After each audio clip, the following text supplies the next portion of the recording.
E uma coisa que as pessoas não sabem é que você pode financiar também o terreno e a construção. Porque muita gente foca só na construção e às vezes vai lá, compra o terreno e depois vai ver como que constrói com o financiamento. Mas dá para você fazer isso tudo junto, né? Como é que funciona? Eu digo pra galera, cara, falta de dinheiro nunca é desculpa para tu não investir no mercado imobiliário. Falta de conhecimento é.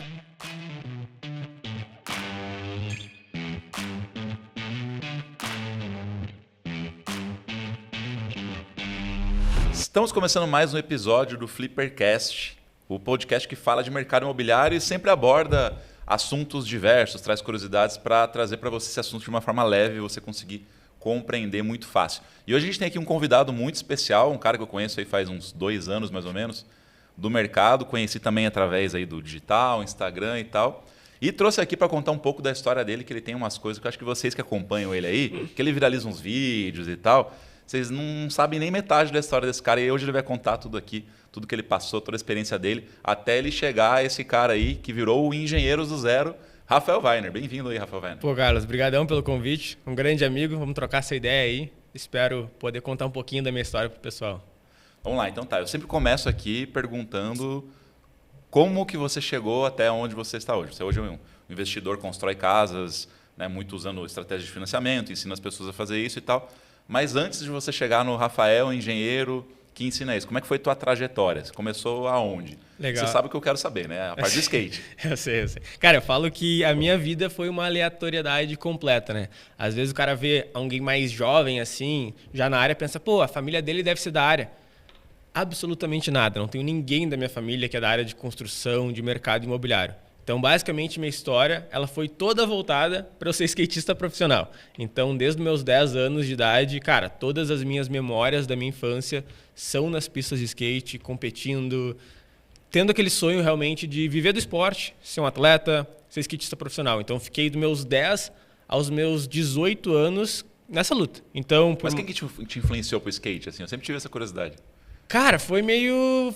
Uma vez, um amigo... Saiu da tua cabeça? Foi? Um amigo me chamou um dia, tinha saído uma pista nova lá em Porto Alegre, me chamou, cara, vamos andar de skate, vamos ir. Fui um dia e nunca mais parei, né? Então, um negócio que eu realmente me apaixonei, até hoje sou apaixonado, não posto muito sobre, mas todas... Eu acho que você tinha que mostrar mais. Eu vou mostrar. É muito legal quando você mostra nas pistas, andando lá, fala, ó, Rafael aí. Pois é, né? O cara fica meio, pô, será que a galera segue pelo mercado imobiliário e vai querer ver o cara andando de skate, né? Mas, cara, é uma paixão que eu tenho até hoje eu levo como hobby. Mas então vivi minha vida inteira nessa jornada de competir, campeonato, lesão, porque skate o cara acaba se machucando muito.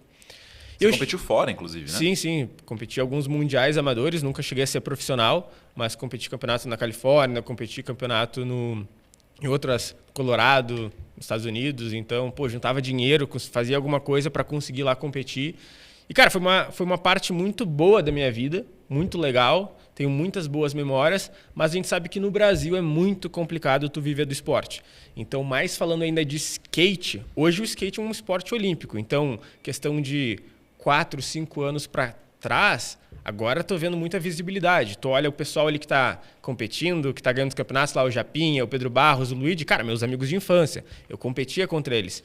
Só que na minha época era um pouquinho mais difícil. Na minha época eu digo assim, 4, 5 anos atrás, agora que o esporte começou a crescer. Mas você sabe que eu acho que eu sou de Curitiba, lá tem como que era, Drop Dead, né? Sim, o Luigi, o Japinha, são tudo de lá. Da antiga, assim, e hoje em dia, não sei se talvez porque eu estou muito mais fora da bolha, mas você escuta falar menos até às vezes do que tinha. Porque eu lembro que passava até no Esporte Espetacular, Sim. Tinha as competições. Não, mas agora passa todas, se tu for olhar. Agora tá, cara, eu que tô fora da bolha. Então. Tu que tá fora da bolha, porque passa Sport TV, Globo, toda semana tem um campeonato de skate passando na TV. Então é muito legal que tá tendo uma maior visibilidade. Mas assim, eu era muito bom no skate, mas eu não era o nível de ser, cara, top 5 Brasil.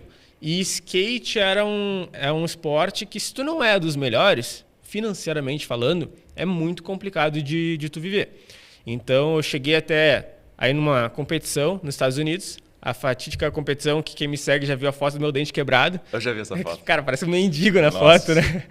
Você olha e fala assim, meu Deus Tem que botar na edição a foto aí pra cara fez a vida dele. Exatamente. E, cara, lá foi uma viagem que eu fui para competir, que eu tava tentando virar profissional. Foi uma viagem, cara, deu tudo que podia dar errado, deu errado. Aí eu meio que entendi, cara, é um sinal, eu não vou viver do skate, skate é um hobby. Eu comecei a me estressar muito também, então era algo que eu amava, mas é aquilo, né? Faça o que você ama e você nunca mais vai amar fazer aquilo, né? É complicado, assim, sabe? É diferente aquela coisa de Faça levar... o que você ama é aquilo que você ama vira trabalho. Né? Exatamente, exatamente. Então eu entendi que aquilo viraria um hobby. Aí voltei pro Brasil, toda a minha família é de psicólogos, meu pai é psicólogo, minha mãe é psicóloga, meu irmão é psicólogo. Eu cheguei a fazer psicologia, tá? Fiz 3 semestres de psicologia, mas eu não queria muito viver no braço. Você fala assim, eles fizeram uma terapia comigo, eu desisti disso aí. Quase isso, né? Mas não foi muito o que aconteceu. Aí, basicamente, eu tava naquela assim, cara, o que eu vou fazer da vida? Não sabia para onde ir. Aí, quem não sabe o que faz? Vou fazer administração de empresa. Eu ia falar isso, né? Eu falei assim, se eu falar isso, a galera vai me julgar muito, então deixa quieto. Cara, aí eu lembro de eu falando com meu pai, eu falei assim, pai, eu vou fazer administração. Aí meu pai falou assim, cara, se tu vai fazer administração, faz engenharia, pelo menos tu vai ser engenheiro, né? Aí eu, tá, beleza, vou pesquisar as engenharias que tem aqui, comecei a pesquisar sobre engenharia civil. Cara, eu era do cara que eu não sabia o que era um pilar, não sabia o que era uma viga, eu não sabia que engenharia civil era de construção. Chamava pilar de coluna, né? Exatamente, eu não sabia nada, absolutamente nada. Aí eu vi ali engenharia civil, eu falei, cara, de repente eu posso até construir pistas de skate, né? Tava ainda com uma mentalidade muito voltada para o skate, vou fazer engenharia civil. Então comecei a estudar, gostei bastante da faculdade, mas eu sempre fui um cara que eu tive muita pressa pelas coisas. Então eu sempre sou um pouco ansioso por natureza e também um pouco ambicioso. Então eu comecei a entrar na engenharia, comecei a entender como é que funcionava o mercado e logo no início da faculdade eu já peguei um estágio. Então fiz um estágio numa gerenciadora e depois fui para um estágio na MRV. E cara, a minha experiência nesse estágio da MRV, eu falo, foi talvez o período mais complicado da minha vida. Eu falei, cara, o que eu estou fazendo da minha vida? Porque realmente era muito complicado. E, cara, eu falo com muitos seguidores que às vezes estão numa grande construtora, enfim, e é uma demanda de trabalho muito grande, é uma exigência muito grande e tu ganha muito pouco, tu é pouco valorizado, tu não vê uma perspectiva de crescimento muito grande. Então foi um momento ali bem crucial da minha vida que eu falei assim, cara, talvez eu tenha tomado uma decisão muito errada. Porque eu estava naquela fase... Para ser pobre, eu ficava no skate. Exatamente, entendeu? Exatamente. Eu começava a fazer conta. Eu pensava, cara, se eu ficar aqui, aí eu vou virar um analista, para virar um auxiliar, para virar um engenheiro. Cara, era tipo 6 anos para poder ter o título de engenheiro, sabe? E ganhar um salário que, cara, não era minha pretensão salarial e para muito trabalho, para muito esforço. Então foi uma época que foi meio que a minha virada de chave para eu entender que talvez eu não tenha que seguir uma carreira, talvez eu tenha que empreender. Então, quando eu tive essa virada de chave, eu já comecei a pesquisar sobre tudo que existia. Só que nesse estágio meu da MRV, a MRV, como todas as grandes construtoras, fazem obras financiadas. Uma das minhas tarefas ali como estagiário era acompanhar o engenheiro que fazia a vistoria da Caixa, que fazia a vistoria do banco.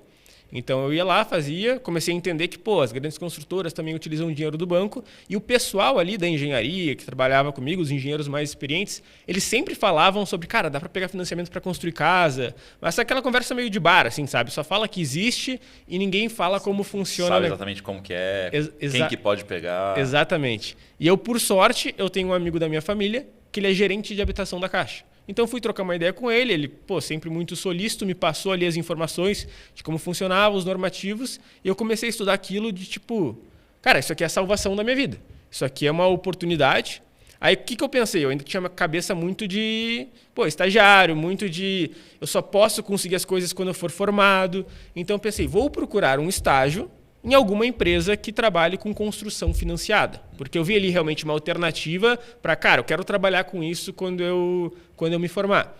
E eu comecei a pedir estágio para algumas construtoras que construíam casa, e a maioria das construtoras falavam que não trabalhavam com isso. Cara, eu me ofereci para trabalhar de graça e ninguém me queria. Basicamente foi isso. Então eu pensei, cara... A sua ideia era aprender qual que era o método que eles usavam para conseguir os financiamentos. Exatamente. Qual era o controle para as construções saírem e tal. Sim, até... Para depois você replicar por conta. Exatamente. A minha ideia foi, cara, olha só, o problema das pessoas é dinheiro, a gente tem que resolver esse problema do dinheiro. Se eu faço isso, eu consigo ter uma construtora recheada de clientes. Acredito que aqui eu vou ganhar muito dinheiro, eu vou fazer isso. Nessa época eu nem pensava ainda em construir para vender. Era mais realmente ter uma construtora, construir casas para clientes. Então, tentei buscar esse estágio, não consegui. Falei assim, cara, vou chamar aqui meu amigo que trabalhava comigo na MRV, que ele adorava a obra, que ele era muito bom em obra, vou chamar esse cara para ser meu sócio e vamos tentar montar uma construtora. Estava no 6º semestre da faculdade de engenharia. Você estava formado ainda? Não, estava no 6º semestre. 6º semestre da faculdade de engenharia. Lembro que eu tive conversas com vários professores meus, então, às vezes o pessoal fica muito naquelas, pô, vale a pena, não vale a pena fazer faculdade? Eu nunca vou ser o cara que vai dizer, cara, não faz faculdade, porque tu conhece muita gente que te ajuda muito no caminho. Então, eu tive uma conversa com um grande professor meu que ele falou assim, Rafa, tem gente que não é da área, tem gente que cara, não tem estudo nenhum e está fazendo isso. Vai lá, vai para cima, vai dar certo. E ele poderia muito bem me desencorajar, né? Pô, não, espera tu se tornar um engenheiro, que tu tenha experiência para começar. Aí, o que eu fiz? Era jovem, cara de mais jovem do que eu de fato era. Né? Era jovem, né? Era, porque agora ele é um idoso. Há 26 anos, né? Mas, cara, na época eu tinha 20 anos, né? Então, só que eu com 20 anos, tu olhava para mim e tu achava que eu tinha 15, entendeu? Carinha de gurizão. Eu pensei, cara, como é que eu vou conseguir captar cliente para construir casa? E eu tinha também um conhecido meu que tinha um terreno. E esse cara tinha comprado na época o terreno por 200 mil e estava botando a venda por 240 mil reais. Então eu convenci esse cara a gente construir uma casa para vender. E não era muita mentalidade de ainda eu vou construir para vender, era mais uma mentalidade... Ele vendeu só o terreno sem nada. Só o terreno sem nada, ele tinha comprado por 200 mil. É o tal do que fala assim, tá vendendo matéria-prima. Exatamente, exatamente. Eu mostrei para ele, cara, ó, 240 mil, tu pagou 200, vamos pagar aqui comissão da imobiliária, vamos pagar imposto sobre ganho de capital. No final o cara não ia ter um lucro tão bom. Não rendeu nada esse terreno. Exatamente. Aí eu mostrei para ele a possibilidade de a gente construir uma casa financiada no nome dele. Como ele já tinha o terreno, ele conseguia dar o terreno como entrada, ia conseguir financiar praticamente 100% ali da construção, ele ia tirar pouco dinheiro do bolso dele, e ele topou a ideia. Então, basicamente, o que eu fiz? Cara, vamos construir essa casa, a gente constrói essa casa, eu não vou ganhar nada durante a construção, faço todo o processo aqui para ti, eu lido com a mão de obra, tu não vai ter que te preocupar com nada, é só pagar, né? Só pegar o financiamento e tudo mais. Quando a gente vender essa casa, a gente reparte o lucro meio a meio. Fiz um estudo de viabilidade para ele, mostrei que ele ia ganhar muito mais do que se ele vendesse só o terreno. Ele topou a ideia, na época o mercado estava bem aquecido, essa casa foi vendida ainda em fase de obra, por sorte, assim. Digo que teve um monte de erro que eu cometi, mas às vezes o mercado aquecido te ajuda, e ali foi o meu pontapé, né? Eu gosto de dizer que depois da primeira... que a primeira casa você constrói para o teu inimigo. Depois para o teu amigo, a terceira para você. Você já fez para o investidor de primeira. Foi um risco... Total. Mas ele era amigo da família, né? Então ele conhecia. Então assim existia... que você chegou até... amigo da família, tinha um terreno. Exatamente. Então é difícil esse primeiro cliente, né? Talvez seja a maior barreira de entrada. Eu falo sempre, o primeiro investidor tem que ser alguém que está ali no teu círculo próximo.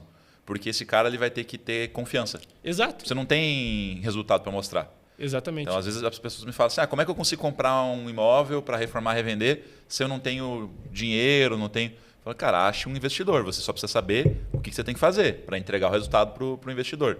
Talvez no primeiro não vai ser o melhor resultado, porque você vai estar aprendendo, vai errar algumas coisinhas e tal. Mas esse primeiro investidor vai ser um amigo da família, o pai, a mãe, um colega de trabalho. É assim que começa. Depois você tem resultado e começa a aumentar nessa rede. E eu digo que o investidor ele quer duas coisas. Tem duas coisas que ele precisa ter para fechar contigo. Ele precisa ter confiança e ele precisa ter a perspectiva de um bom resultado, de um bom lucro. O lucro tu consegue mostrar para ele através de um estudo de viabilidade. A confiança, ou tu vai ter que ter portfólio, ou tu vai ter que ter experiência, ou é uma pessoa conhecida. Então, por isso que é muito importante assim, as pessoas tentarem no ciclo social. E aquilo, né? Todo mundo quer investir no mercado imobiliário.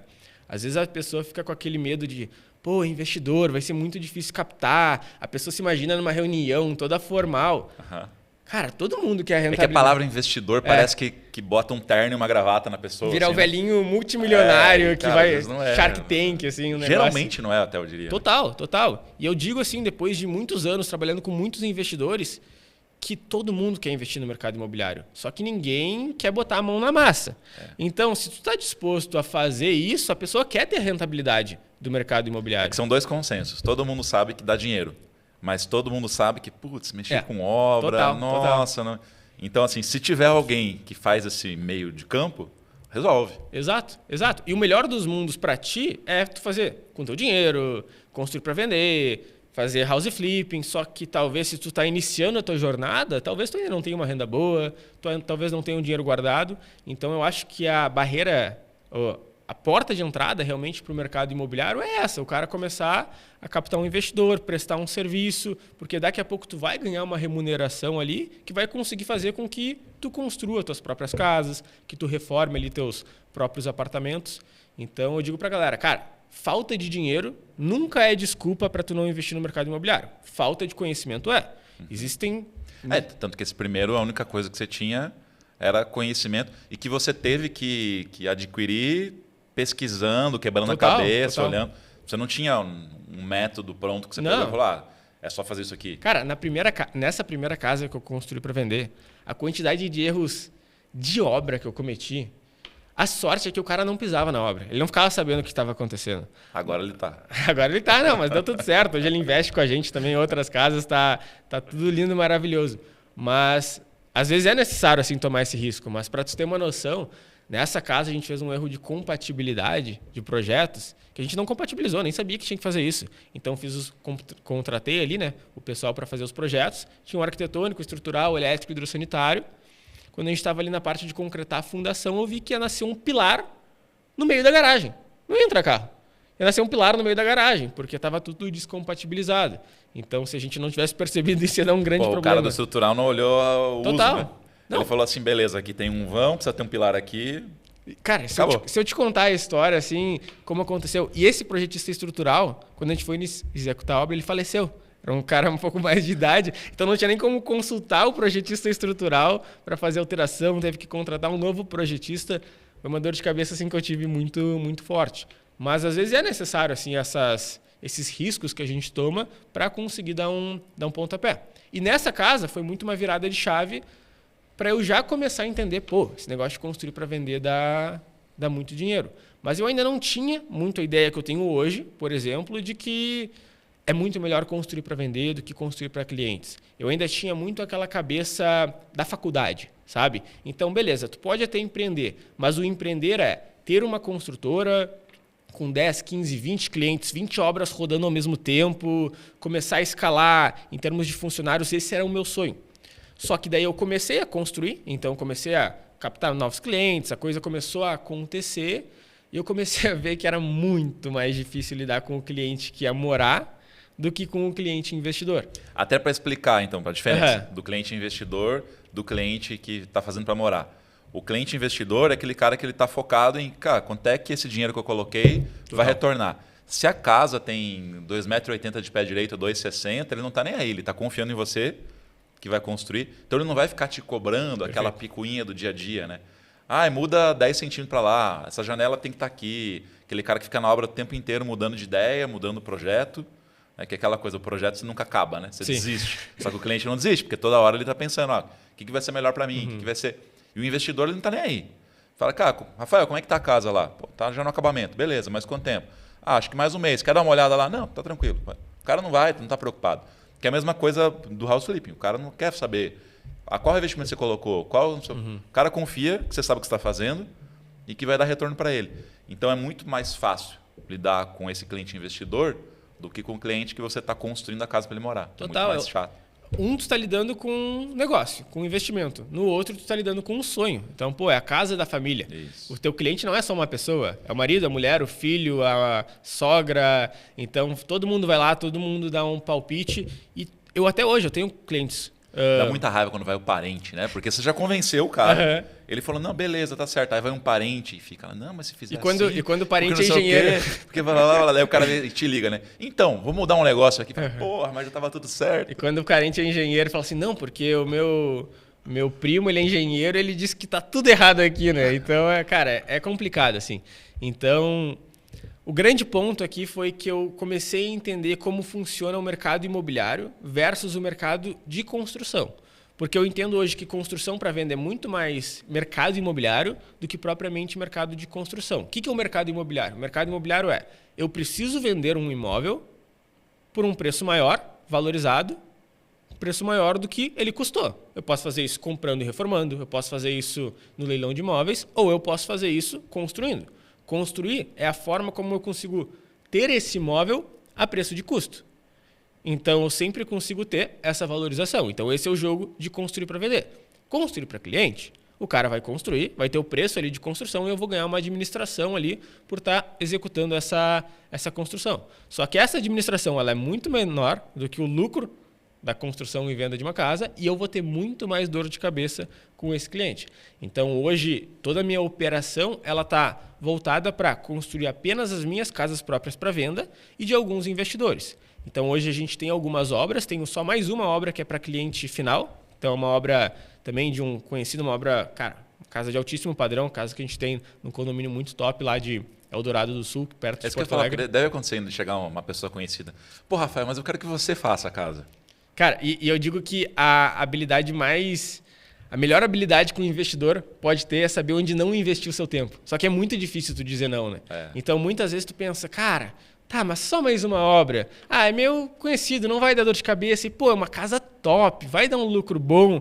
Só que é aquela coisa, né? Se tu vai priorizar tudo, tu não vai priorizar nada. Então, hoje, a gente tem essa última casa que a gente está construindo para um cliente final e todas as nossas outras casas da construtora são nossas próprias, construídas para vender ou então para clientes investidores. Então, a gente normalmente pega um percentual do lucro da venda dessas casas. São casas que a gente não se incomoda tanto com a relação ao cliente, que eu acho que essa é a parte mais difícil de ter uma construtora, é a relação cliente e construtora. Às vezes o cliente acha que tu está com uma intenção ruim, algo do tipo assim, sendo que na verdade é o processo de construção que ele envolve uma série de dores de cabeça, só que no final dá certo a coisa. No final ela vai acontecer.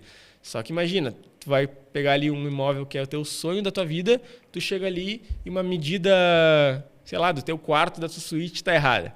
O cara olha aquilo, o cara fica completamente maluco. Mas aquilo vai ser arrumado, vai ser ajustado. Né? E eu estava me contando, não lembro mais quando que foi isso, a gente conversa tanto por aí, que quando você começou a fazer isso, muita gente ficou surpresa que dava para construir financiando tudo, construção financiada. As pessoas falam, mas como assim? Eu achei que financiar era assim, vou comprar um imóvel, aí financia. As pessoas não sabiam que tinha esse caminho de fazer a construção financiada. Foi isso que te deu digamos assim, a inspiração para falar, cara, eu vou começar a falar para as pessoas que existe isso e começar a mostrar como que faz? Total. Eu comecei a perceber que eu nunca, pela minha credibilidade de ser jovem, de estar iniciando um negócio, eu nunca ia conseguir captar o cliente por ter um maior portfólio. Eu não ia conseguir captar o cliente por ter mais experiência, por ser o melhor engenheiro, o melhor construtor, mas eu conseguia resolver o problema central dele, que era o dinheiro. Então, eu mostrando para ele que existia uma possibilidade de ele construir a casa com financiamento, eu ia conseguir captar esse cliente. E até hoje, tá? Até hoje eu digo que a gente vive numa bolha, porque a gente está no mercado imobiliário, a gente sabe todas as teses de investimento que existem, mas as pessoas não sabem que dá para financiar a construção. Então, a pessoa que vai construir para morar, normalmente, o que ela pensa que ela tem de opção? Ou eu junto dinheiro para construir essa casa, ou eu compro uma casa pronta, aí sim com financiamento tradicional. Da mesma forma que as pessoas não sabem que tu pode vender uma casa que foi construída com financiamento, um imóvel que tu comprou com financiamento. Então, existe muito pouco conhecimento em relação a isso. Então, qual foi a minha sacada? Cara, eu não consigo captar essa galera por portfólio, por credibilidade. Eu tenho um conhecimento que pouca gente sabe. Eu comecei a pesquisar na internet, tinha muito pouca gente falando sobre isso. Vou criar um canal no YouTube e vou começar a falar sobre construção financiada. Então, você começou pelo YouTube, né? Comecei pelo YouTube. É muito mais difícil. As pessoas às vezes não têm noção que é mais difícil, mas é muito mais trabalhoso fazer vídeo para o YouTube do que fazer conteúdo no Instagram. Não que seja fácil, mas o YouTube exige uma dedicação assim de pensar num roteiro e gravar tudo aquilo, e editar tudo aquilo. É uma barreira de entrada muito maior, né? Total. E você foi lá e falou, vamos para o YouTube. Cara, é que eu queria mesmo dar uma aula, mostrar, porque a minha ideia era captar o cliente. Então, às vezes a galera pensa assim, pô, ó esse cara aí, falam que investem no mercado imobiliário, mas estão vendendo curso. Só que o cara não vê toda a jornada que tu fez para chegar até ali. Então, eu entrei na internet como uma forma de captar cliente no início. Então, eu comecei a postar os vídeos, a galera começou a gostar dos vídeos e até hoje, tá? Todos os meus clientes, não todos, mas a grande maioria dos meus clientes vem da internet. Qual que é o canal aí, já fala? Engenheiros do Zero, então se não segue lá. Engenheiros do Zero em tudo. Engenheiros do Zero em tudo. Até hoje eu me arrependo um pouco desse nome, né? Porque, pô, eu falo mais de construir para vender, às vezes o pessoal pensa, pô, então tem que ser engenheiro. Mas ficou o nome, agora não tem muito o que fazer. Então, fui ali na internet, comecei a falar sobre construção financiada, eu vi que era um tema que pessoal ficava sempre impressionado que existia como uma possibilidade tanto de investimento quanto de construir para morar. E ali eu fui conseguindo realmente escalar no mercado imobiliário, começar a ter os meus lucros ali dessas construções, conseguir construir minha primeira casa para vender sozinho. E aí o negócio andou. E uma coisa que as pessoas não sabem é que você pode financiar também o terreno e a construção. Porque muita gente foca só na construção e às vezes vai lá, compra o terreno e depois vai ver como que constrói com o financiamento. Mas dá para você fazer isso tudo junto, né? Como é que funciona? Boa. Cara, quando eu percebi isso, a existência dessa modalidade foi o que me deu estalo para tipo, cara, isso aqui é incrível. Porque eu não precisava nem ter terreno, eu não precisava nem ter projeto, eu não precisava ter nada. E eu conseguia, através dessa modalidade de financiamento, comprar um terreno e construir uma casa. Então, o nome do financiamento é financiamento de aquisição de terreno e construção. Tu consegue financiar até 80% do valor do imóvel. Então, por exemplo... Somado com o terreno já. Exatamente. O valor do imóvel para o banco é a soma de terreno mais construção. Então, se meu terreno custa 100 mil e a minha obra vai ser 400 mil, meu imóvel é 500 mil reais. O banco me libera até 80% dos 500 mil, ou seja, 400 mil reais para eu comprar o terreno e construir a casa. Os outros 100 mil reais seria a entrada, mas aqui em construção financiada a gente não chama de entrada, porque eu não dou ou para o comprador ou para o banco. A entrada é os recursos próprios que eu tenho que aplicar. É o banco me dizendo, ó, te empresto 80%, os outros 20% tu te vira. Se tu conseguir economizar na obra, vai ser menos de 20%. Se ficar mais caro, vai ser mais de 20%. Mas é o banco dizendo, ó, te empresto 80% e o restante tu te vira. Então, a partir dessa modalidade, tu consegue, por exemplo, pegar aqui, ó, a gente está conversando aqui, a gente viu uma possibilidade de um terreno, cara, vamos aprovar um crédito, vamos fazer um financiamento de aquisição de terreno e construção, não precisamos, no momento, nem ter o capital ali para comprar o terreno, dar uma entrada de 20% do terreno e a gente está viabilizando o negócio. Então, é algo muito bom, até porque um grande erro que as pessoas cometem é financiar o terreno, né? Então a pessoa vai lá... não consegue financiar a construção. Exatamente. Então pensa, o cara que compra um terreno financiado, teoricamente, ele vai querer construir, seja para vender, seja para morar. Mas o problema é que quando tu compra um terreno financiado, ele fica alienado ao banco. E tu só vai conseguir financiar a construção depois de quitar esse terreno. Ou seja, tu porque a garantia do banco é o terreno. Exatamente, ele fica alienado, ele fica como garantia. Então se eu tenho um terreno que está financiado, ou eu tenho que ter todo o recurso para construir, mas se tu financiou o terreno é raro que tu tenha todo o recurso para construir, ou então tu vai ter que quitar esse terreno para daí fazer o financiamento de construção em terreno próprio. Então se o cara tem hoje, sei lá, 20%, 30% do valor total do investimento, a melhor coisa que ele pode fazer é esse financiamento, porque daí ele consegue já englobar tudo num pacote só. E os juros desse financiamento é equivalente a um juros de financiamento imobiliário normal? Como é que é? Cara, muito boa pergunta. Os juros, a taxa de juros contratada é muito semelhante. Então, hoje, a gente gravando aqui, final de 2024, está em torno de 10,5% ao ano. Só que qual é a grande sacada disso aqui? Durante a obra, eu não pago prestação de financiamento. Eu pago só juros de obra. Desse valor de financiamento que eu pego, o banco ele não me libera tudo de uma vez só. Ele me libera aos poucos no decorrer da obra. Ele vai fazendo medições, né? Exatamente. Vai lá um engenheiro do banco, olha como é que funciona ou não. Você só não informa. Agora o engenheiro só vai em dois momentos. Quando a gente atinge ali os marcos de 30% e 85% de obra executada. No restante é o próprio engenheiro da obra que faz um relatório mostrando o quanto da obra foi executado. Mas vamos supor que no mês 1 eu executei 10% da minha obra. Então, eu vou receber 10% do meu valor de financiamento. E eu vou pagar só a parte de juros referente a esses 10%. Então, se eu peguei um financiamento de 400 mil reais e no mês 1 da obra eu fiz 10% da obra, eu vou ter recebido do banco 40 mil reais, 10% dos 400 mil. E eu pago meus juros contratado, mensal ali, né, sobre os 40 mil reais. No próximo mês, se eu recebo mais 40 mil reais, agora eu pago sobre 80 mil reais. Então, é um valor que ele vai subindo no decorrer da obra. Só que se eu for calcular o quanto eu paguei de juros no decorrer da obra, por eu não ter pago sobre a totalidade total do recurso, acaba se tornando um crédito muito barato. Então, há uma taxa de juros hoje de 10,5% ao ano, é como se eu tivesse contratado um juros a 7%, 8%. E na nossa perspectiva de construir para vender, esse período da obra eu já estou tentando vender a casa. Eu posso já ter conseguido vender a casa durante a fase de construção. Então, é como se eu conseguisse ali um crédito muito barato, aí eu vou efetuar a venda dessa casa, vai ser quitado o meu financiamento, e aqui é muito interessante, né? O pessoal acha que para quitar o financiamento, tu precisa quitar o somatório de 30 anos de prestação de financiamento. Sendo que isso não existe. Tu quita ali o saldo devedor, quita ali a tua... E saldo devedor é valor presente, não tem Exatamente, juros. Que é a mesma ótica. E como que é o fluxo de caixa disso? O banco vai te reembolsando ou ele te antecipa? o dinheiro? Tu consegue, no SBPE, que é a principal fonte que a gente tem de recursos hoje, antecipar até 20% do valor de financiamento para iniciar a obra. Esses 20% seriam limitados ali aos 2 primeiros meses de obra. A gente divide a nossa obra em meses e em etapas. A partir do 3º mês, tu recebe por reembolso. Então, eu preciso executar, comprovo o percentual que foi executado e aí eu recebo. Então, da perspectiva de fluxo de caixa, o ideal é que a pessoa que vá construir uma casa financiada tenha pelo menos uns 25% de recursos próprios para estar iniciando ali a obra. Tá. E falando de prazos e perspectivas de retorno que você tem visto no mercado hoje nesse tipo de... Eu sei que vai variar conforme o padrão de imóvel, a gente já vai falar disso também, mas, por exemplo, para você hoje, apresentar para o investidor o que o investidor acha interessante e como é que é essa conta do o que você apresenta para o investidor de retorno e o que você realmente tem de retorno. Como é que funciona isso? Cara, vai depender muito da forma de captação de recurso. Porque, por exemplo, eu posso construir uma casa financiada para vender. Como eu vou descapitalizar um valor muito baixo, a minha rentabilidade vai ser muito maior. Então, aqui, construindo para vender, a gente está falando de ROIs ali sobre o capital investido acima de 100%. Quase todos os casos, mesmo Minha Casa Minha Vida. Então, tu consegue dobrar o patrimônio investido. Então, tu pode, por exemplo, pegar um investidor e vamos fazer um financiamento no teu nome para construir essa casa para vender. A gente pode pegar esse lucro e repartir meio a meio. Então, eu faço todo o processo e a gente reparte um lucro. É uma possibilidade. Também dá para ser feito do processo mais tradicional, que é construir com investidores.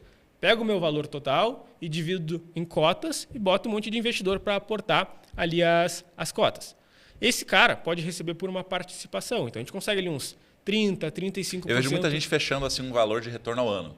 Você vai ter 20% ao ano. Sim. E aí o que vier a mais é de quem construiu. E é um baita negócio, né? Porque a gente sabe que no As mercado construtoras imobiliário... grandes, inclusive, fazem captação assim, né? Exatamente. Porque pensa, no mercado financeiro tu vai conseguir no máximo uns 12% ao ano. Se eu estou oferecendo para o cara 16%, 17% em contrato, para ele vai ser muito bom. Só que eu sei que eu tenho um spread, né? Eu tenho uma diferença ali que vai ser a minha real rentabilidade e dali que vai ser a rentabilidade deu 100%. E aí, às vezes, para o pessoal entender, 100% não quer dizer que você construiu uma casa por 1 milhão e ela passou a valer 2. Não é isso. Exatamente. É que é em relação ao que você desembolsou. Como ele estava falando ali de financiamento. Você vai ter que dar aquela entrada e vai pagando os juros de obra. Então, você não precisa desembolsar o valor total da casa para construir, porque o banco pagou. Perfeito. É a alavancagem, né? Então, na hora que você pega isso que você desembolsou e coloca o lucro que você teve depois da venda, é isso que dá os 100%. Exatamente. Por exemplo, no exemplo de R$1 milhão, eu teria pego 200 mil do meu bolso e usaria 800 mil de financiamento. Vendi a casa, enfim, tive um lucro de 200 mil. Ou seja, transformei os 200 mil que eu tinha de recurso próprio em 400 mil. Isso é uma rentabilidade de 100%. Eu dobrei o capital investido. Né? É isso que as pessoas têm muita dificuldade de entender, né? Você fica assim, não, mas como assim? Eu Oi. falo também, você vai fazer house flipping, compra imóvel com financiamento. Não, mas eu vou pagar juros. Os juros vai diminuir meu lucro.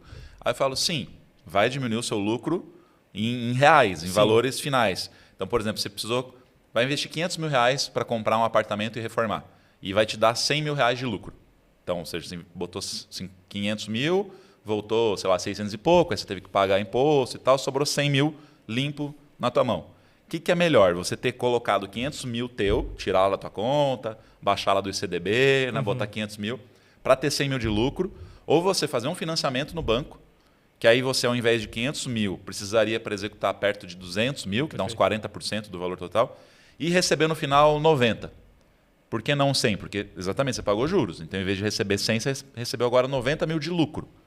Só que você investiu 200 mil, porque todo o resto quem investiu foi o banco. Então, o teu lucro em reais foi menor. Antes seria 100 mil, agora foi 90. Só que antes você precisava ter 500 mil para investir. Com o banco, você precisou ter só 200. Na construção, a lógica é exatamente a mesma. Exatamente. E eu digo que esse é o maior hack do mercado imobiliário. Que tu consegue ter investimento trabalhando com o dinheiro dos outros. Por que eu vou usar o meu dinheiro próprio se eu tenho a possibilidade de usar o dinheiro do banco, que é o dinheiro mais barato, né? Isso que a pessoa não entende, que o teu dinheiro sempre é o dinheiro mais caro. No momento que eu pego ali o teu exemplo dos 500 mil e eu boto 500 mil num negócio, esse negócio se torna mais arriscado. Porque eu descapitalizei 500 mil reais, onde eu poderia ter descapitalizado 100 mil. Eu estou pagando juros. Cara, mas se tu tem os 500 mil, teu dinheiro também está rendendo ali e qualquer coisa tu vai lá e quita esse financiamento. Então, o que as galera... E aí tem a alavancagem mais maluca que um monte de aluno meu faz, que você não tem o 500 mil, aí você vai lá, financia, mas assim, confiando que dá certo e até hoje sempre deu certo. Porque Aí a gente vai entrar um pouco nesse papo de estudar liquidez, né? O que você consegue... Porque um ponto que eu vejo assim, o problema do imóvel, principalmente casa, é que fica encalhado. Boa. Qual que é o erro do cara que quer construir agora? Pegou, viu lá você no YouTube, no Instagram, falou, vou fazer isso aí também. Tem um terreno aqui da família, sempre tem assim nesse caso. Sim. Tem um terreno da família aqui, vou dar como garantia lá, fazer um financiamento e vou construir uma casa. Deixa eu ver como é que eu vou fazer. Deixa eu ver uns vídeos aqui do YouTube, pesquisar no Pinterest. Pô, essa casa é legal, vou fazer uma dessa. Esse eu acho que é o principal erro que as pessoas fazem, né? Cara, fazer a casa que ela acha que é legal. sim, esse é o principal erro do mercado imobiliário. O nosso jogo aqui é liquidez. Então, o que eu preciso? Eu preciso construir uma casa que vai vender rápido. Quanto mais rapidamente eu vender, maior o meu lucro, mais eu posso repetir a operação e fazer a bola de neve do mercado imobiliário girar. Então, tem uma frase que eu falo que, cara, o segredo do jogo você jamais constrói uma casa e depois tenta vender. Você entende o que vende e depois constrói. E essa diferença sutil muda completamente o jogo. Porque, às vezes, a pessoa acha que para ela ter sucesso, ela tem que fazer a casa mais bonita da rua. Cara, se tu fizer a casa mais bonita da rua, talvez essa casa esteja localizada na rua errada. Então, não quer dizer que porque a tua casa, na tua ótica, é bonita, que ela vai vender. E eu vejo até uma certa afobação do pessoal que vai construir para vender, que é assim, o cara tem medo. Ele não quer construir e ele acha que é arriscado. Aí, pô, ele tá vendo os vídeos e tal, ele ganha segurança. Cara, hoje, vou começar a construir. O que ele faz? Vai lá e compra um terreno. Aí já contrata o arquiteto. Aí já começa a construir. Chega no final da obra, essa casa não vende. 6 meses, 1 ano, 2 anos. Ele faz o projeto com o gosto dele. Não, ou com o gosto dele, ou às vezes ele fala para o arquiteto, faz uma casa aí que vai vender. É o que eu falo, que as pessoas falam que é polêmico e é preconceituoso. Eu falo assim, quando você faz a obra ou a reforma, no meu caso, com o teu gosto, às vezes você tem mau gosto. E isso é verdade. Às vezes a pessoa faz, eu gosto assim, vou fazer... Cara, vou fazer uma casa de 500 metros, mas vou fazer 2 quartos bem grandes. Pô, uma casa de 500 metros com 2 quartos? Quem que vai comprar isso? Exatamente. Só que a pessoa pensou com a cabeça dela. Perfeito. Não, e esse é o jogo, né? É fazer o estudo de demanda, né? É entender a demanda, entender exatamente o que o público comprador quer e aí tu faz de acordo com isso. Então imagina, tu tem uma casa que ela está bem localizada. Tu tem uma casa que o projeto ele está bem de acordo com o que as pessoas querem. A casa está precificada. Daqui a pouco tu preza mais por uma liquidez e tu consegue botar essa casa à venda um pouquinho abaixo do valor de mercado. A venda é uma consequência. Se tu chega no final e tu está fazendo muita força para vender essa casa, tu vê que não está tendo visita, não está tendo proposta, tu errou feio, só que tu não errou na obra. Tu não errou talvez na compra do terreno, tu errou muito antes disso, que foi no estudo do porquê tu deveria construir aquela casa. Então, um jogo do mercado imobiliário ele se ganha antes mesmo de tu começar a comprar um terreno, construir uma casa. Um outro ponto que as pessoas não fazem, mas que ajuda muito, é analisar a concorrência. Então, um grande segredo para construir para vender é tu construir em locais que já estão consolidados. O que é um local consolidado? Já tem família morando, já tem casa construída, já tem casa sendo vendida. Um grande erro na minha ótica é o pessoal comprar o terreno em lançamento, né? O corretor chega, aí a minha casa vai ser a primeira. Melhor oportunidade, tu vai comprar aqui, vai valorizar. Cara, até talvez seja uma boa oportunidade. Talvez comprar o terreno e aguardar. Exatamente. Agora, tu comprar o terreno e já sair construindo, talvez seja um mercado que demore um pouquinho para funcionar, né? As pessoas querem morar onde tem gente morando. Mas vamos lá, tu escolheu um mercado consolidado. Só para entrar, você consegue fazer um financiamento de terreno e construção, pegando ali o terreno, mas aguardar? Cara... Ou você já tem que meio que sair construindo? Tu vai ter que construir, né? Porque tu vai ter que fazer o projeto, então... Quando tu faz a aprovação do financiamento de terreno e construção, tu já tem que mandar para o banco os projetos, as planilhas dessa obra, porque a garantia do banco é a casa que será construída. Então, tu já dá um cronograma para o banco dessa obra e aí tu tem que Não pode ser um cronograma, eu vou comprar o terreno e daqui 4 anos... Não, tem prazo de 2 anos que tu tem para concluir. Então se você quiser especular com o terreno, esperando... Teria que comprar o vista, o terreno e financiar aguardar. o terreno, Beleza. enfim, fazer algo desse tipo. Tá. Partindo da premissa que o cara quer construir para vender, foca em mercado consolidado. Se tu está num mercado consolidado, tu tem referência. Tu tem outras casas, tu tem casa que provavelmente não está sendo vendida, tu tem casa que vendeu rapidamente. Então, o maior segredo do jogo é fazer essa análise da concorrência. Pô, Rafael, mas como é que eu vou saber? Como é que eu vou conseguir essas informações? Corretor de imóveis. Tu é um investidor. Tu vai construir uma casa e esse cara ele vai ter interesse em vender essa casa. Marca uma reunião com esse cara e fala, olha só, eu vou construir uma casa para vender aqui. Eu não quero necessariamente saber a tua opinião do que tu acha que é mais bonito ou mais feio, mas eu quero saber, pô, por que aquela casa ali, eu vejo que ela está um tempão parada sem vender? esse cara ele vai saber o que o público comprador que foi lá falou assim, putz, eu adorei essa casa, mas todas as suítes são muito pequenas. Ou então, pô, o acabamento está ruim. Tu começa a pegar as nuances do que faz um imóvel ali ser vendido. Então, vou te trazer um exemplo da minha realidade. Eu construo casas para vender num condomínio em Porto Alegre. Cara, hoje tem mais 70 casas a vender nesse condomínio. A grande maioria das pessoas veria isso e pensaria, mercado saturado, não vou ganhar dinheiro aqui. Só que muitas das casas que estão paradas sem vender são erros que se repetem. É uma fachada muito simples, às vezes o pessoal precifica mal o imóvel, às vezes é uma casa muito boa, mas as suítes são pequenas. Então eu já mapeei todos os erros que o pessoal comete e todos os pontos que são os diferenciais na hora da venda da casa. Então é uma suíte master com closet, é uma fachada imponente, é espaço para quintal, é ter uma suíte térrea. Então, se eu mapeio todos esses pontos antes de comprar terreno, antes de fazer projeto, eu já consigo fazer uma casa exatamente de acordo com a demanda. Então, a melhor forma de eu entender o que vende é eu entender o que não vende.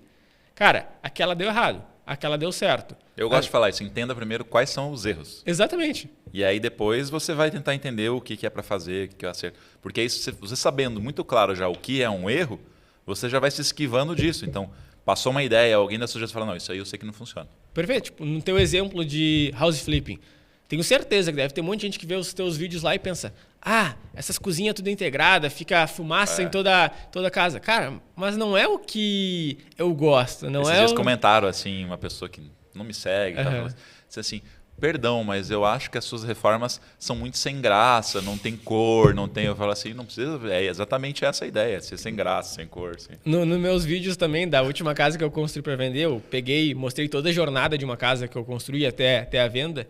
Tem um vídeo lá que viralizou no YouTube, né? Que é o vídeo final eu mostrando a casa. E o pessoal começa, nossa, essa arquitetura aí, as casas tudo igual, pô, que clínica bonita, algo do tipo assim. Eu só respondo, vendeu em 2 meses. Eu não tô aqui para fazer a casa mais bonita, eu não tô aqui para... E a casa é bonita, né? Mas eu não tô aqui para... O objetivo não é doutrinar o gosto do comprador, é só vender a casa. É só vender a casa. Eu entendo o que vende, depois eu construo. Pô, se todas as casas estão que nem uma clínica para essa pessoa, será que talvez não seja o correto tu fazer isso se tu tá numa ótica de investimento? Esse é um papo legal, porque agora tá começando um movimento que eu falo, eu tenho contato com os grupos mais de arquiteto e tal, e tá começando um movimento muito forte do... Essas casas caixotinho, casa quadrada, não sei o que, tem que acabar, porque não tem personalidade. Você entra num condomínio, é tudo igual. E é verdade, né? Você entra num condomínio, é tudo meio igual. Os caixotinhos com um brise, com aquela porta para passar girafa, aquelas coisas assim, né? Como que eles falam? Porta vence na vida e tal. E isso aí, eu detesto essa porta. Eu boto nas minhas casas e vende. Então, eu detesto. Porque eu acho que sai daquela... do aconchego, do lar e tal. O movimento é assim, a família Mas sabe que essa o alicerce da sociedade e a casa é o sagrado, é o templo. E as pessoas não estão fazendo a casa para ser a proteção, para ser... Está virando para ser aquela coisa monumental, para se exibir, para ser... Só que as pessoas querem isso, né? Sim. Esse que é o... E aí que tá. Elas querem, em alguns locais, para algumas regiões específicas, para alguma realidade específica. Não é um consenso geral. Por mais que... talvez seja a maioria, eu posso te dar um exemplo muito fácil. Cara, Rio Grande do Sul, tá? Se eu for construir uma casa no litoral do Rio Grande do Sul, nas praias, cara, caixotinho. Casa tudo igual, brise, moderno. Se eu for construir uma casa em Porto Alegre, alto padrão, mesma coisa. Agora, se eu for para Serra, se eu for para Gramado, Canela, não é essa a demanda que tem lá. Já são casas mais rústicas, aquele telhado aparente, casas com pedras, que daí todo mundo diria, pô, aconchegante, bonito. Só que se eu construo essa casa rústica no condomínio, onde as casas são caixotinho, não vende. E eu vejo isso todos os dias.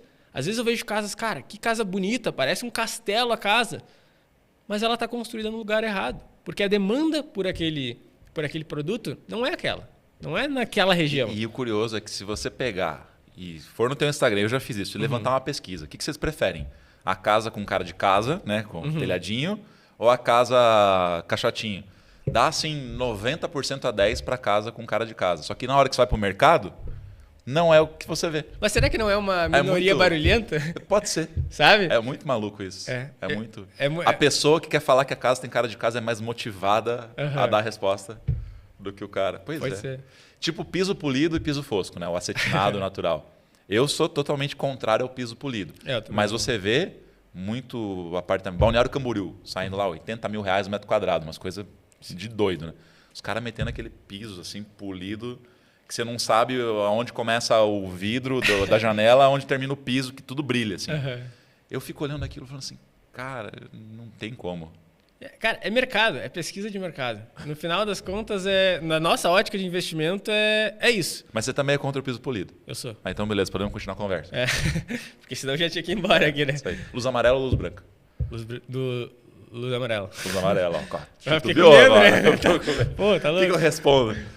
Tá, agora, seguindo na polêmica. Essa mudança de regra da Caixa Aham, no boa. financiamento. Como que você vê isso impactar o mercado de construção financiada hoje? Boa. Cara, para o pessoal que não sabe o que está acontecendo, eu acho que é bem importante, né? Quando a gente fala de financiamento imobiliário, não só financiamento de construção, a principal funding, né, a principal fonte dos recursos é o SBPE, Sistema Brasileiro de Poupança e Empréstimo. Esse dinheiro vem da poupança. O que acontece? Existe um percentual do valor da poupança que todos os anos é destinado para financiamento imobiliário. Então, existe um valor que tem que ser destinado. O grande problema é que no Brasil, a demanda por imóveis, a demanda por financiamentos é muito maior do que necessariamente esse percentual. E é um problema estrutural. Isso acontece todos os anos. Esse ano foi mais forte. Mas todos os anos chega no final do ano e falta recurso para financiamento no SBPE, às vezes falta no FGTS. Eu estou há 3 anos na internet, há 3 anos no final do ano eu posto vídeo. Acabou o dinheiro da Caixa, o que fazer? Então é um... Você faz com aquelas carinhas assim? Claro, tem que chamar atenção, né? É um ciclo que ele se repete. Esse ano, falando de 2024, foi um pouco mais forte. Então, desde agosto, a gente está com dificuldade de liberação de verba para financiamento. Teve um saque da poupança alto, mas eu acredito que o principal fator não é necessariamente o pessoal tirando dinheiro da poupança, mas é a demanda estar muito superior do que propriamente o quanto tem de recurso disponível. O que o banco fez, então? O banco pegou, ele estava com pouco recurso para liberar, e as pessoas com muita demanda, ele criou uma série de regras para restringir o financiamento. Então, por exemplo, hoje a gente não consegue na Caixa financiar se a gente já tem um financiamento ativo. Então, se tu tem financiamento na Caixa, tu não pode financiar mais nada na Caixa. Então, é só para as pessoas que estão ali com o seu Pode primeiro em outros imóvel. bancos, né? Você Pode em gosta de outros bancos. destacar isso. Exatamente. Porque muita gente acha que só tem a Caixa para financiar. Não, tá louco? Tem várias opções, né? Então, também não pode financiar acima de 1,5 milhão na Caixa hoje. E algumas regras ali que diminuiu a cota de financiamento na tabela saque de 80% para 70% e na price de 70% para 50%. O que são essas regras? Essas regras é o banco tentando diminuir essa demanda. Pô, eu não quero que a galera venha aqui me pedir financiamento se eu não tenho recurso para estar liberando para isso. Só que a tendência é que, virando o ano, os recursos voltam, porque o banco tem um novo orçamento, vai ser destinado ali o percentual da poupança do ano para liberar para financiamento e as coisas voltam ao normal. E até encontrarem novas fontes Total, para já- liberar, né? já tá- Até teve um episódio aqui com o Murilo Arjona, que Aham. inclusive é lá também do Rio Grande do Sul. Até se você perdeu, procura. Tá? Se você está ouvindo no Spotify, procura aqui. Inclusive dá as 5 estrelinhas que ajuda.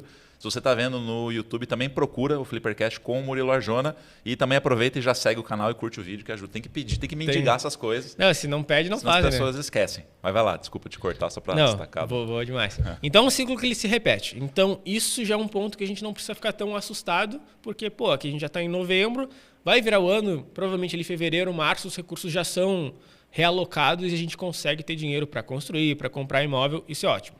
Só que eu entendo todo esse movimento como uma grande janela de oportunidade, porque como eu te falei, esse ano foi mais forte. E no Brasil existe um fenômeno que é muito louco, porque está faltando crédito, então está faltando recurso para as pessoas conseguirem ali o financiamento, só que a demanda continua muito alta. O que isso gera? Uma demanda reprimida. Então, muito provavelmente, ano que vem, quando a gente chegar ali em março, abril, vai voltar a normalizar essa questão dos financiamentos e o pessoal vai às compras, o pessoal vai comprar os imóveis. Então, agora que a gente está com essa dificuldade, tem muita gente também que precisa vender imóvel e não está conseguindo. Se a pessoa precisa vender e não está conseguindo, o que eu consigo? Para barganha. Barganhar. Cara, eu mesmo, ali no condomínio onde a gente constrói para vender, eu comprei recentemente um terreno por 400 mil, que eu barganhei e tal, porque ali o valor de mercado é 450, 500 mil. Eu estou negociando agora um terreno nesse mesmo condomínio por R$300 mil, muito abaixo do valor de mercado. Por quê? Porque eu vou comprar à vista. Eu comprando à vista, eu consigo barganhar. Então, tu fala muito bem, né, que o lucro é na compra. Então, agora a gente está vivendo uma grande janela de oportunidade para quem é investidor, para quem tem alguma forma de conseguir o recurso, de ir às compras. Por quê? Se eu compro um terreno agora mais barato, 100 mil, 200 mil reais mais barato do que ele é tal valor de mercado, eu já começo a construir a minha casa. Quando eu finalizar minha construção, já normalizou as questões dos recursos. Tá. Eu tenho menos concorrência, porque poucas pessoas construíram nesse período de tempo, porque eles não estavam conseguindo crédito. Eu vou ter uma demanda reprimida. Cara, eu tenho tudo que eu preciso para ter liquidez. Quando aconteceu isso, eu fiz uma aula para os meus alunos, né, para explicar o que estava acontecendo, as estratégias para a gente seguir. E a primeira pergunta que eu perguntei para eles foi: o que vocês preferem? Facilidade de crédito ou um mercado com mais oportunidade e menos concorrência? Porque, que nem tu diz, tudo não terás, né? Não tem como ter facilidade de crédito, pouca concorrência, muita oportunidade. Então, se no mercado imobiliário a gente fala que o melhor momento para comprar é ontem, porque sempre fica mais caro, talvez agora a gente esteja vendo um pequeno espaço de janela de oportunidade que tu consiga comprar um pouco mais barato do que ontem. Porque ontem estava tendo crédito. Hoje não está, hoje está com dificuldade. Então é o momento do investidor, enquanto está todo mundo desacelerando, ele ir lá e acelerar. Você falou uma frase esses dias aí. Como Sou bom nas frases, né? Como que era aquela frase que você disse? Compre ao som... Compre ao som de canhões, venda ao som de violinos, do Warren Buffett. Olha só. Mas é o jogo, né? É o jogo. Eu falo que o Rafa ele sempre tem umas frases, assim, eu falo que ele é o coach imobiliário. Mas é muito legal, porque ajuda as pessoas a didaticamente entender, funciona. Inspirar as pessoas. Eu gosto pra caramba disso. Inclusive, se você não acompanha o Rafael, procura lá no Instagram, Engenheiros do Zero. Isso. E ele mostra muito também o custo das obras, Total. o quanto que... Porque eu acho que essa é uma das principais dúvidas também. Pô, mas construir é caro, quanto será que vai? Ele vai lá e mostra e fala, cara, é assim... Essa fase da obra custou tanto, isso aqui Sabe custou que tanto. isso até é engraçado, né? Porque existe um lado disso que ninguém vê, né? Na minha cidade, lá nos condomínios onde eu construo, todas as outras construtoras e os construtores, eles me odeiam, né? Porque eles falam, pô, o cara mostra todos os números. Só que eu acho que é muito daquela ótica do mercado imobiliário que se eu tenho que esconder os números, o quanto eu estou lucrando, talvez eu não esteja fazendo um bom produto, talvez eu não esteja fazendo algo que tem tanta demanda. Então não é esse jogo, mas lá tem muitos números. É a mesma coisa, pergunta para mim assim, mas quando você mostra o custo da reforma, por exemplo, comprei um apartamento por 300 mil, reformei com 50 mil e revendi por 600. As pessoas falam assim, mas a pessoa que compra, se ela vê você mostrando que pô, você comprou por 300, reformou por 50 e depois vendeu por 600, ou seja, você teve um bom lucro ali. A pessoa não fica se achando trouxa, né? Não é lesada, né? Porra, paguei. Falou, não, porque ela comprou um imóvel que vale 600.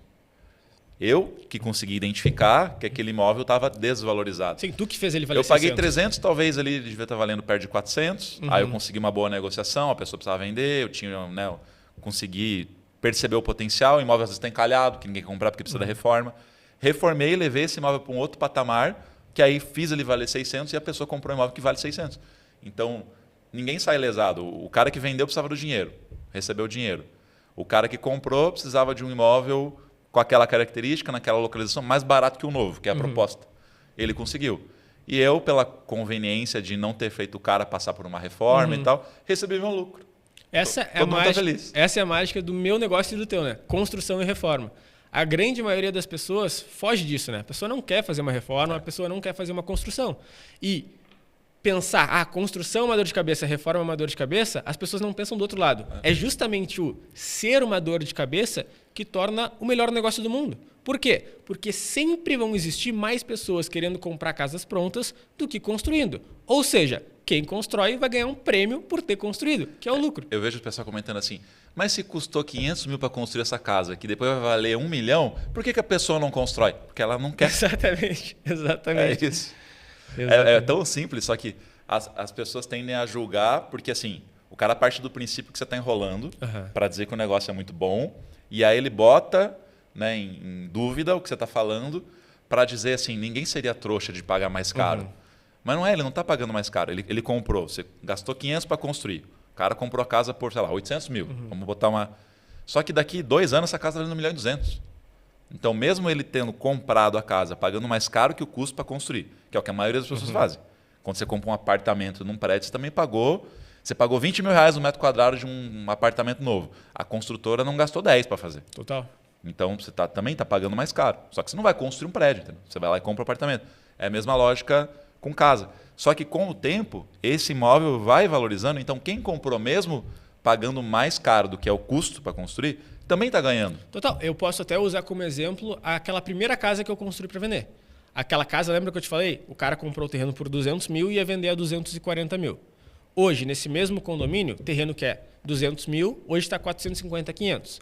Na época, a gente vendeu essa casa por 1,5 milhão. Essa mesma casa, hoje, estaria sendo vendida por uns 2,500, 2,600. Ou seja, a gente ganhou muito lucro naquela operação, porque era uma operação de giro rápido. Eu peguei um financiamento, eu construí, eu vendi porque eu já quero comprar um terreno, construir outra casa. O cara, ele fez um investimento ali que talvez ele nem pensou na ótica de investimento. Era a casa dele, para ele morar. Mas se hoje ele quiser vender essa casa, como é bem localizada, é um projeto bom, de acordo com a demanda que a gente fez na construção, ele também vai conseguir lucrar, ele também vai conseguir ganhar dinheiro. Então essa é a magia do mercado imobiliário. Não é como se, eu construí barato, ele comprou caro, aí agora pelo resto da vida dele ele fez um mau investimento. Pelo resto da vida dele ele vai ter um prejuízo, algo do tipo. Pelo contrário, esse cara a longo prazo vai ganhar dinheiro.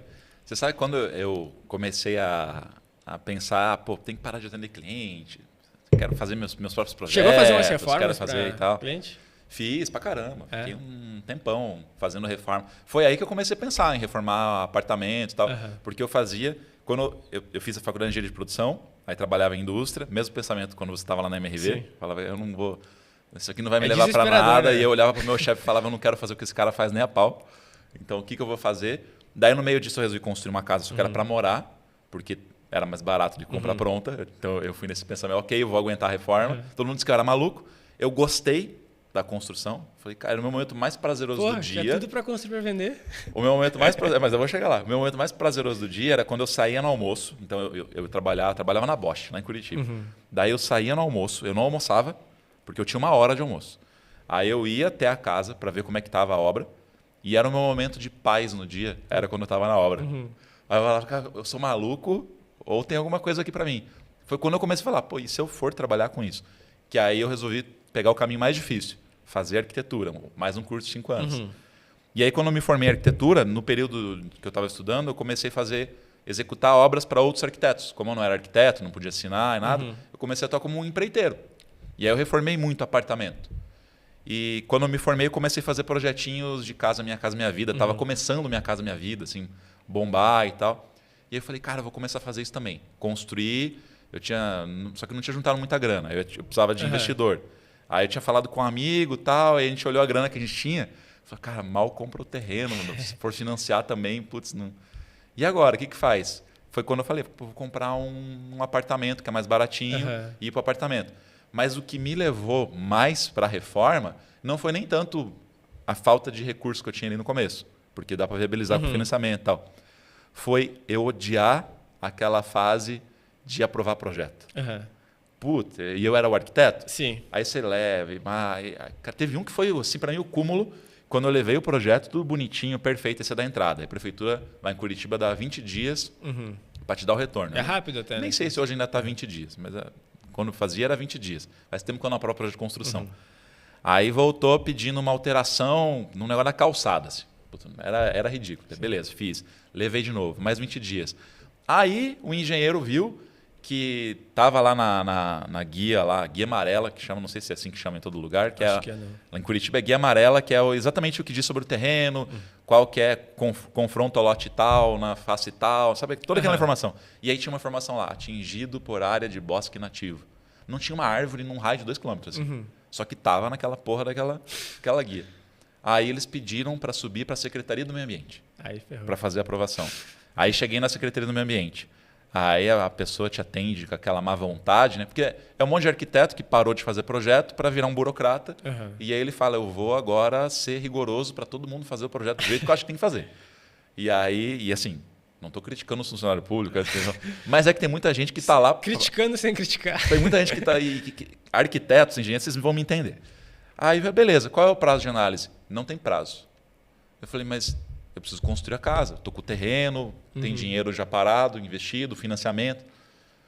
Não, a gente avisa. Falei, tá, consigo consultar? Não, você tem que ligar, dar esse protocolo aqui. Tá bom. Cara, ficou assim uns 3 meses parado. Para a conclusão plante uma árvore nos 5 metros de recuo frontal que tá tudo certo. Falei, cara, perdemos 3 meses nisso. E várias casas tinham essa coisa de, era 3, 4 meses aprovando, mesmo estando tudo certo. Eu falei, eu não quero perder esse tempo. E eu odiava essa burocracia. Até hoje, eu detesto parte burocrática. Assim. Até para gerenciar meu negócio, tudo que é de burocracia, eu tento passar para alguém que eu não gosto de fazer. E aí, quando eu fui para reformar, eu não precisava aprovar, não precisava tirar o vará, não precisava aprovar projeto. Basicamente, era fazer um projeto, ter o responsável técnico, que eu conseguia ser, o síndico dava ok e eu começava a obra. Eu falei, isso aqui é muito mais legal. Eu não tenho essa burocracia. Então, isso foi numa questão de personalidade. Então, o que eu diria, para comparar os dois, né, o house flipping e a construção, no house flipping você tem menos burocracia e um giro mais curto, porque você consegue, às vezes, em 3 meses fazer girar, e o retorno vai ser menor, 30%, 40%. Então, você teria que girar mais vezes para chegar no retorno de uma construção. Então, a comparação é esse. Você gira dinheiro mais rápido, menos burocrático. O outro, você vai ter um lucro até comparável, só que com um período mais longo de obra, aguentar uma obra por mais tempo. Então, tem que ver, às vezes, o que é a tua personalidade, o que você prefere. E aí você escolhe para onde você quer ir dentro do mercado imobiliário. Eu acho que o jogo do mercado imobiliário é esse, né? Cada tese de investimento vai ter seus prós e seus contras. Eu entendo, por exemplo, construir para vender, realmente, é mais demorado, tem uma obra, existe às vezes uma dor de cabeça da construção, mas justamente por existir esse temor à obra, é o que faz do negócio tão lucrativo. E assim, que nem eu falo para os meus alunos, cara, tu é um médico, tu é um funcionário público, tu quer investir em construção, não é tu que tem que estar lidando com o pedreiro, não é tu que tinha que estar lá na prefeitura fazendo isso, tu terceiriza essa parte. Ah, Rafael, mas eu vou contratar uma construtora, um engenheiro, como é que vai... Vou ter lucro ainda? Tu vai ter lucro ainda. Coloca na tua viabilidade, tu vai ver que tá no custo, cara. Então... Mas aí tem que pagar um imposto, aí vai acabar com o lucro. Mas já está previsto. Exatamente. Você sabe quanto que eles cobram de imposto? Sei. Você sabe qual vai ser o lucro mais ou menos? Sei. Então, qual é o teu medo? Exatamente isso. É aquilo, né? O bom investidor sabe onde não investir o seu tempo. Então, às vezes, é uma economia burra, né? Às vezes, tu vai ganhar ali 5%, 10% a mais, mas tu vai ter uma dor de cabeça que vai fazer com que tu não queira repetir essa operação. Então, o mercado imobiliário, ele vai ter ali cada pessoa especialista na sua área. Então, a construtora ela vai ficar feliz da vida de resolver a tua dor de cabeça. É o trabalho deles, é para isso que eles são contratados. Tu, como investidor, tu tem que focar na parte estratégica do negócio, fazer um estudo de demanda, um estudo de viabilidade, saber captar recursos com o banco, saber acelerar a venda da casa. Não é tu que tem que ficar lidando com o pedreiro, não é tu que tem que negociar material. Deixa isso para quem trabalha com isso, para quem é formado com isso. Na nossa área de construção, o pessoal tem muita essa dificuldade também de entender, né? Pô, tu tá com uma doença, tu vai no médico. Tu tá com uma obra, tu deveria contratar um engenheiro, um arquiteto, mas o pessoal, não, mas eu consigo sozinho, vai sair caro. É bem assim mesmo. E para o cara que está querendo começar, você diria que é melhor ele focar em casa popular, alto padrão, depende da demanda, da região? O que você tem de dica para esse cara que está falando, pô, achei interessante, tenho aqui um dinheirinho que eu posso dar uma entrada, ou conheço alguém que pode entrar e eu posso tocar isso para ele? Qual seria esse caminho para quem quer começar? Boa, excelente pergunta, tá? Porque aqui é onde muita gente erra. O pessoal atrela um negócio de construir para vender a um negócio só de construção e menos de mercado imobiliário e investimento. Eu entendo que o jogo é um investimento. Então, eu não posso atrelar o que eu vou começar a necessariamente o custo ou a dificuldade construtiva. Do tipo, vou começar no Minha Casa Minha Vida porque vai ser uma obra mais rápida, vai ser mais tranquilo para mim. Cara, não é aqui o jogo. Tu tem que começar pelo que vende. Qual é o risco do negócio? É a liquidez. É tu demorar para vender essa casa. Então, eu diria que a pessoa que vai hoje começar a construir para vender, a primeira coisa que ela precisaria fazer é fazer um estudo de demanda para entender o que na cidade dela vende. Pô, é casa geminada, é casa de alto padrão, é casa Minha Vida. Cada cidade vai ter sua demanda. Às vezes é mais de um tipo de casa. Tá, Rafael, mas eu vi que na minha casa é alto padrão, eu ganho R$5.000 e tenho, sei lá, R$10.000 guardado. Como é que eu vou construir uma casa de R$1 milhão? Existem várias estratégias de investimento. É muito mais fácil tu conseguir captar os recursos, mas de um negócio validado, de um negócio que vai vender rapidamente, do que tu ir, eu tenho 200 mil, vou construir então uma casa de 200 mil, só que tu constrói uma casa que às vezes não é o que o público dali está procurando. Então, trazendo para a minha realidade, por exemplo, Porto Alegre. Por que eu construo casas de alto padrão lá? Sim, também é pelo lucro, mas é principalmente porque lá existe uma peculiaridade que não existem muitos condomínios bons de alto padrão. Não existem muitos condomínios concorrentes para casas de alto padrão. Então, os bons condomínios, eles têm muita liquidez. Se tu acerta no produto, tu vende muito rapidamente. Se eu fosse construir uma casa padrão Minha Casa Minha Vida em Porto Alegre, ia ser muito mais difícil. Por quê? Porque eu não ia conseguir competir, por exemplo, com as grandes construtoras que vai ter o apartamento MRV da vida. Entende? Então, eu não ia conseguir comprar um terreno ali barato para ter uma rentabilidade boa, então não ia existir essa demanda. Então, às vezes, a pessoa poderia começar pelo Minha Casa Minha Vida lá, por achar que é mais fácil, só que, na verdade, ia ser um tiro no pé dela. Então, eu diria que, cara, o primeiro passo de qualquer pessoa que vai construir para vender é entender aonde eu vou construir. Beleza, eu quero construir na minha cidade, numa cidade vizinha. Qual é a demanda que tem aqui? Entendeu a demanda? Aí tu vai para a estratégia de captação de recursos. Tu pode fazer um financiamento, tu pode juntar a tua renda com mais pessoas, pouca gente sabe isso, mas se, por exemplo, eu e tu queremos construir uma casa, a gente pode juntar a nossa renda, mesmo sem ser familiar, sem ter nenhum vínculo familiar, e a gente fazer esse investimento junto. Eu posso dividir esse investimento em cotas e trazer outros investidores. Eu tenho, às vezes, um imóvel quitado no meu nome. Posso ter um home equity, um crédito com garantia de imóvel. Mas os juros é alto. Coloca na viabilidade. Talvez a conta feche, talvez a conta não feche. Então, eu entendo que o jogo não é começar pela compra do terreno, começar pelo recurso. Primeiro eu entendo o que vende, entendendo o que vende, aí eu começo a bolar a estratégia para construir essa casa. O jogo tem que ser ganhado antes de iniciar. E todo esse passo a passo o Rafael ensina, você tem o método FII, não é isso? Isso. Ele tem um treinamento que mostra todo esse passo a passo, ensina lá, então quem quiser mais informações, segue ele lá no Instagram, no YouTube, Engenheiros do Zero. Rafael, mais algum assunto que você queria falar aqui que a gente acabou não abordando hoje? Deixa para a próxima. Acho que é isso. Vamos deixar para a próxima, que fica com um gostinho de quero mais. Resolvi. É sempre importante ficar esse gostinho, né? Para ter o. Já falamos tudo, aí não tem mais o que falar. É até bom que daí depois eu tenho mais convidado para entrevistar que você volta. A galera comenta aí o que eles querem no próximo episódio. Deixa nos comentários o que vocês gostaram, o que vocês querem no próximo episódio. De novo, quem não está inscrito no canal, se inscreve, curte aqui. Se está ouvindo no Spotify, coloca as 5 estrelinhas. E importante, se você quer aprender como é que faz house flipping, comprar imóveis desvalorizados para reformar e revender, pode escanear o QR Code que está aqui do lado, tá? Você vai cair num formulário de lista de espera e assim que tiver abertas as inscrições, você vai ser avisado. Também está aqui fixado na descrição. Rafael, cara, obrigado. Eu que agradeço pela presença. Está convidado então para voltar, para a gente continuar com o papo ano que vem, ver se o que a gente fez de previsão aqui vai ocorrer ou não, qual a correção de rota que vai ter que ter. E para inspirar de novo o pessoal a entrar em mercado imobiliário, que eu falo que todo mundo tem que estar no mercado imobiliário, não tem caminho. Cara, eu digo assim que o mercado imobiliário é o maior hack de vida que tem. É o único lugar onde tu vai conseguir em um ano dobrar às vezes um capital. É o único lugar onde tu vai conseguir trabalhar com o dinheiro dos outros sem necessariamente ter o teu dinheiro. Então, cara, dá uma olhadinha para o mercado imobiliário, seja house flipping, seja construindo, seja leilão de imóveis. Tem muita oportunidade para cada perfil de pessoa. O mercado imobiliário é empreendedorismo e é um empreendedorismo um pouquinho mais fácil do que a realidade, porque é um risco calculado, é um risco onde tu faz a viabilidade antes, é um risco onde tu faz um estudo de demanda antes. Então, eu diria que todo mundo também tem que estar no mercado imobiliário. Não, perfeito. Não tenho mais nada para dizer e acho que assim é um bom jeito de encerrar o episódio. Beleza? Obrigado, pessoal. Até o próximo episódio.